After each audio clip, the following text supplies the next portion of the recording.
Hi, my name's Annie Boutland and I suffer from chronic urinary tract infections. I've had chronic diseases since birth, including chronic kidney disease and frequent urinary tract infections, like normal urinary tract infections. So when I was diagnosed with yet another, I thought I was going to be well equipped to deal with it. I was wrong. So in 2019, when it all started, I had a whole lot of negative midstream urine tests, despite having all the classic symptoms of a UTI. That was when I was sent to a specialist, a urologist.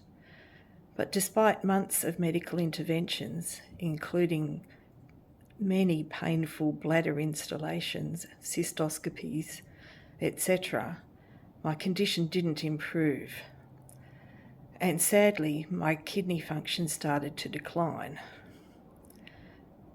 Yet my renal specialist at the time refused to believe that these UTIs were having an impact on my kidney function. I was ropeable. I ended up with excruciatingly severe pain in my bladder non-stop. No painkiller could relieve it at all. So I ended up at the emergency room of our local hospital in regional New South Wales, where I was sent away without even seeing a doctor with a Panadol and a Ural. I was ropeable again. It's a bit like throwing a bucket of water at a raging inferno. At this point, I totally lost faith in our medical system. My life had been reduced to struggling to wash and dress myself and make it as far as the couch. And this went on for weeks at a time. Thankfully for me, I discovered chronic UTI Australia and their support group. And then I found out what was really going on. What I had was an embedded infection, which is a lot more serious than a normal UTI, and unfortunately not recognised in this country. The majority of doctors are unaware of it, and there are no clinical guidelines.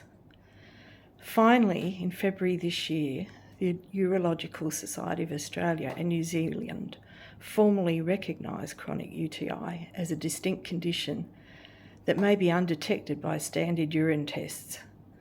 So that the midstream urine tests that I had early on, which showed nothing, that's a classic sign that you have chronic UTI. We desperately need a better understanding, diagnosis and treatment in Australia.